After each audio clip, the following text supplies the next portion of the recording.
saya nak hadiahkan phone yang terbaru. Phone yang terbaru. 10 orang je lah. Assalamualaikum, saya Q Haidar. Saya nak beritahu korang, Alhamdulillah selepas 16 tahun saya tak aktif dalam bidang filem, saya nak buat comeback. Tahun ni 2026 saya dilantik sebagai Duta Raya Jekyll 2026. Alhamdulillah. Saya nervous ni. Assalamualaikum. Waalaikumsalam Encik. Allahu Akbar. Bangga dapat duduk dengan abang yang paling hot.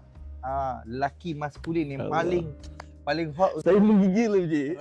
Sebabkan abang dah 16 tahun. Okey. Abang tak ada dalam industri. Abang masuk, abang buat comeback. Saya buat crazy sale ni paling murah.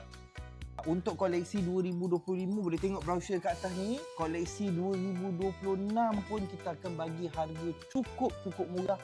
Jadi ini bang, memang ini sebab abang je. Memang. Oh, meremang bulu roma saya. Ya Allah. Allahu Akbar. Saya rasa good idea untuk buat sale tu, tapi bila awak cakap pasal paling murah yang pernah Jekyll buat tu, saya menggigil. Bukan setakat baju kurung, kain pasang, kain-kain baru 2026. Lace terbaru kami yang baru sampai 2 hari lepas. Dan juga semua item kita turunkan harga 27 hari bulan 11 sehingga 7 hari bulan 12. 10 hari je. Ya, ini bukan main-main, ini bukan cobaan. Okey, satu lagi. Sebab Jekyll berkongsi rezeki dengan saya. Beberapa malam ni saya berfikir, saya ingat nak kongsi rezeki saya dengan peminat saya, dengan saya punya peminat. Ya, sabar.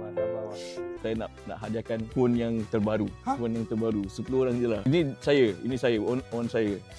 Dekat biasanya benda ni akan dikeluarkan oleh syarikat.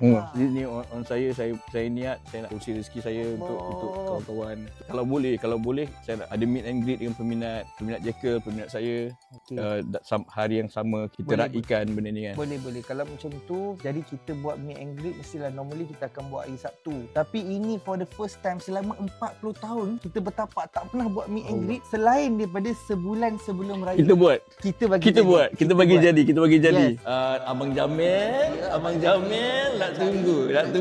Jamilah. Ya, saya memang tunggu ayat tu dah lama dah. Akhirnya dah keluar juga. Abang Jamil datang sini. Mana tahu kau tak dapat phone, dapat hati saya.